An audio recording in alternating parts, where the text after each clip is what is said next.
Bismillahirrahmanirrahim. Good morning, everyone.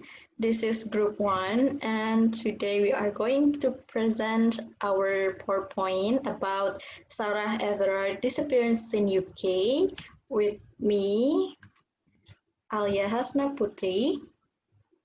And I'm Alfiyah Hasna Nabilah. And I'm Irfatun Nissa. And I'm Nazelia Alikka Putri. I'm Nina Amalya.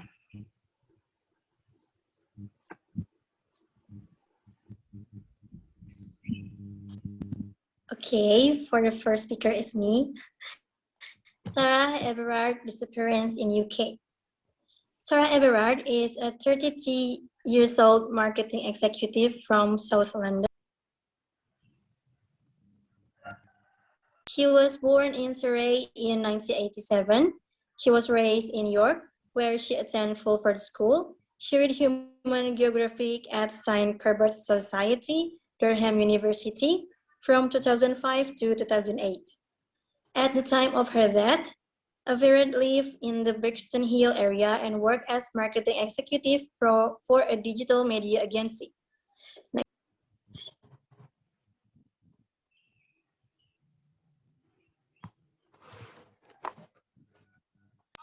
What happened? Earlier this month, Everard disappeared while walking home to Brixton after visiting a friend in Clapham. Both are 50 minutes away from each other. At around 9 p.m. GMT on 3rd March 2021, Everard left the house of a friend near Clapham Junction to the west of Clapham Common. As she walked across the common, along the A205 South Circular Road, she spoke to her boyfriend on her mobile phone for about 15 minutes and agreed to meet him in the next day. At 9:28, she was seen on doorbell camera footage on Poinders Road, and 4 minutes later on the dash cam of passing police car and CCTV bus at 9:35. A day later, on March 4th, Everard's boyfriend contacted the police to report that she was missing. The police then sought public help in tracking her whereabouts and posted it to elicit response from Londoners. Next slide.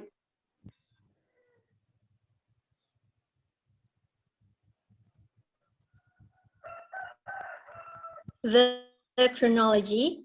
Police released CCTV vision of Sarah Everard's walk home from her friend's house in Clapham, supplied London Metropolitan Police. Next. Who has police arrested Wayne Cousins, a 48 years old sovereign police officer. Mr. Cousins previously worked as mechanic with his family's auto repair business, and his duties with the London Metropolitan Police included guarding foreign embassies. And also he joined the MIT in 2018, and in early 2020 was moved to the parliamentary and diplomatic. So next.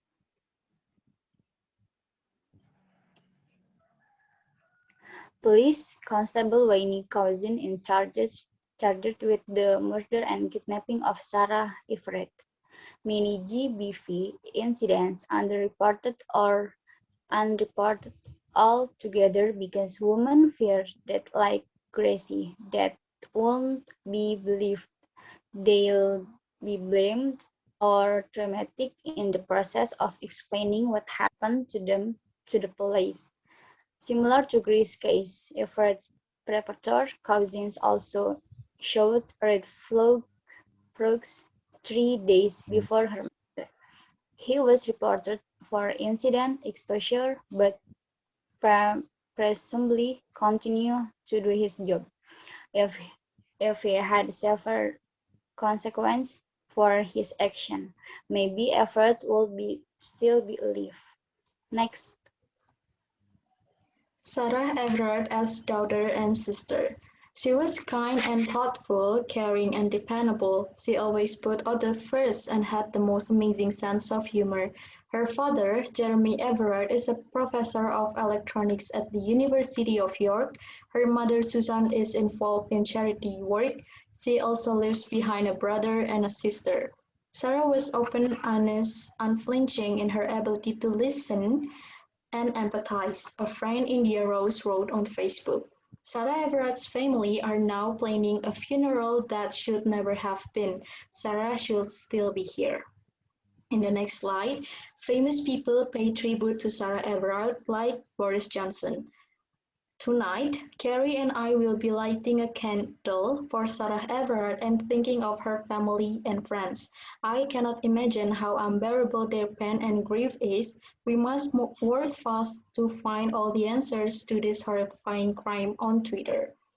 And this photo is when Kate Middleton visited Clapham Common to pay respect to Sarah Everard. A royal source told the Mirror, there was no fanfare, this was a private matter to her, and she wanted to show unity with everyone else who is having the same feelings right now. Kensington Palace also said she remembers what it was like to walk around London at night before she was married. In the next slide. Celebrities share safety tips after Sarah Everard is sold. From Gemma Chan, simply share a photo of the book Stay Sexy and Don't Get Murdered. And then its content, we talk about how many women were raped last year, not about how many men raped women. We talk about how many girls in a school district were harassed last year, not about how many boys harassed girls. We talk about how many teenage girls were pregnant in the state of Vermont last year, rather than how many men and teenage boys got girls pregnant. So you can see how the use of this passive voice has a political effect. It shifts the focus of men and boys and onto girls and women. Even the term violence against women is problematic. It's a passive construction. There is no active agent in the sentence. It's a bad thing that happens to women. But when you look at the term violence against women, nobody is doing it to them. It just happens. Men aren't even a part of it. And she amplified the issue that all of these women are making it's not okay to blame dramatic things for men's behavior. It all starts by men listening to what women are saying and by teaching boys how to be respectful from day one. Dua Lipa also shared a few messages on her Instagram stories, including this Instagram post about how women always tell each other to put text when they get home. Text me when you get home. Next slide. Public anger against the police. As the case progressed through the week, women across the UK inundated social media with posts describing their own experiences of walking the streets, with women recording incidents when they had been catcalled, followed, harassed, followed, and exposed to. There has been a huge outpouring of grief for Sarah Everard, who was snatched off the street as she made her way home. On Saturday, several hundred people gathered at the Clapham Common to mourn Everard, despite a plane schedule being called after the police cited COVID-19 restrictions. Some of the signs at the rally read, "She was just walking home," and we are the 97%, referring to a recent survey that found that almost all women in Britain had endured harassment. The event ended in violence as the protesters and police clashed, and officers handcuffed and led women away from the event amid cries of "shame on you" and "let them go." 4 people were arrested. Next slide. Sarah could have been me. Women in London have been particularly hard hit by the death of Sarah Everard, who was simply trying to get home. Next slide. And then what Sarah Everard murder tell us about next? The first one that many women want to feel safe, so impunity for sexual violence and rape has been decriminalized. Fully understanding that many women face hostile environment in daily life and not all are taken seriously when they call for justice is also necessary, because sexual offenses are often hidden crimes that are not reported to the police. Therefore, data held by the police can only provide a partial picture of the actual level of crime experience. One of the strengths of the crime surveyor for England and Wales is that it covers many crimes that are not reported to the police. Next, violence towards women. Research has shown that gender violence is usually inflicted by someone the woman knows closely. In 2017, more than a third of femicide victims were killed by their current or former intimate partner, and more than half were killed by intimate partners or family members. And during the COVID-19 pandemic, home isn't safe for many women and girls who are trapped with their abuser and who have limited access to support or assistance. In this case of Everard disappearance, thousands of women could share their own experience of intimidation or harassment while working alone at night in various cities and around the world. Many also exchange notes on the habitual precautions they take to try to stay safe when they walk alone and voice their anger and frustration that these feel necessary.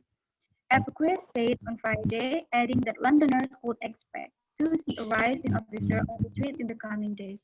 I understand that women in London and the white public, particularly those in the area where Sarah went missing, will be worried and may well be feeling frightened. Next,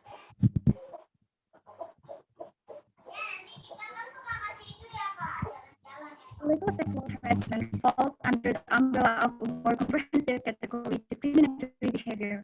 Illegal discrimination can occur on the basis of an illegally protected category like race, ethnicity, religious, creed, age, sex, gender identity, marital status, national origin, ancestry, sexual orientation, genetic information, physical or mental disabilities, veteran status, prior conviction of a crime, gender identity or expression, or membership in other protected classes set forth in state or federal law. And then Jacqueline Han, director of the organization Equality Now's Europe and Eurasia office, told Global Citizen, if you're not in public life, if you're not a politician, if you're not in the media, if you're not in all this other space, your voice and your perspective isn't being heard. Even one of the Sarah Everard's protesters said, we women want to exist without fear. Okay, so that's all our presentation. Thank you for your attention. Have a nice day. Thank you. Have a nice day.